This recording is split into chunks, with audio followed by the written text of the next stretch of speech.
Hello అండి, అందరూ ఎలా ఉన్నారు? Welcome to our YouTube channel Neela blogs.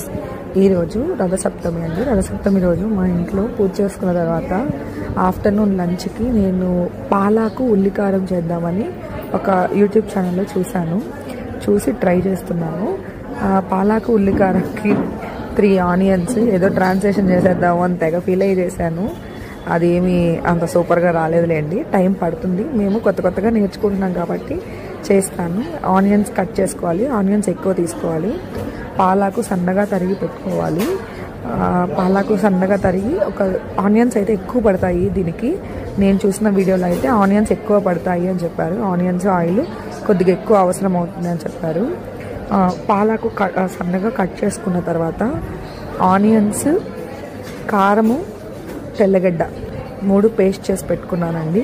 తర్వాత స్టవ్ మీద ప్యాన్ పెట్టేసి కొంచెం ఆయిల్ ఎక్కువ పడుతుంది, ఎందుకంటే ఎర్రగడ్డ మనము ఫ్రై చేసేటప్పుడు మగ్గేటప్పుడు అడుగు అంటుకుంటుంది కాబట్టి ఆయిల్ కొంచెం ఎక్కువ పడుతుంది. ఆయిల్ కాస్త జీరా, ఆవాలు వేసాను. ఆవాలు వేసిన తర్వాత ఆనియన్ పేస్ట్ వేసేసి కలిపేసుకున్నాను. ఏదో మా నాన్న చెప్తాడు, ఇలాంటి వంటలు చేసినప్పుడు అంతా పెద్ద మాస్టర్ జెఫ్ అలా ఫీల్ అవుతావు అని. కరెక్టే, అంటే అన్నీ బాగా చేస్తాను. ఇది కొత్త రెసిపీ కాబట్టి ట్రై చేసాము. అంత బాగాలేకుండా అయితే ఏం లేదు.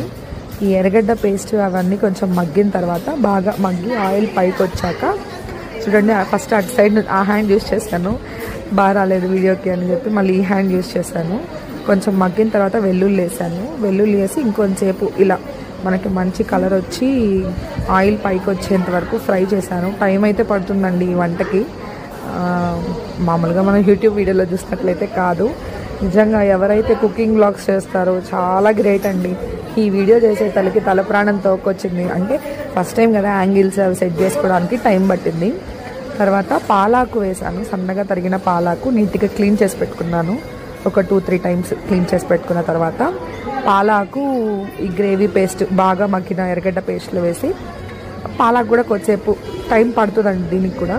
పాలాకు కూడా కొద్దిసేపు బాగా మగ్గి పాలాకు కూడా అందులో కలిసి ఆయిల్ పైకి తేలేంత వరకు చేయాలి. ఇందులో ఇంకా మసాలాలు అయితే పెద్దగా ఏం వాడలేదు నేను.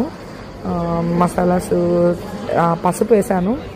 అవన్నీ వీడియో తీద్దాం అనుకున్నా, మర్చిపోయా. పేస్ట్ వేయడం కూడా వీడియో తీద్దాం అనుకున్నా, మర్చిపోయా.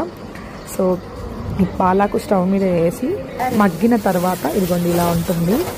సో ఇదైతే బాగానే వచ్చింది టేస్ట్.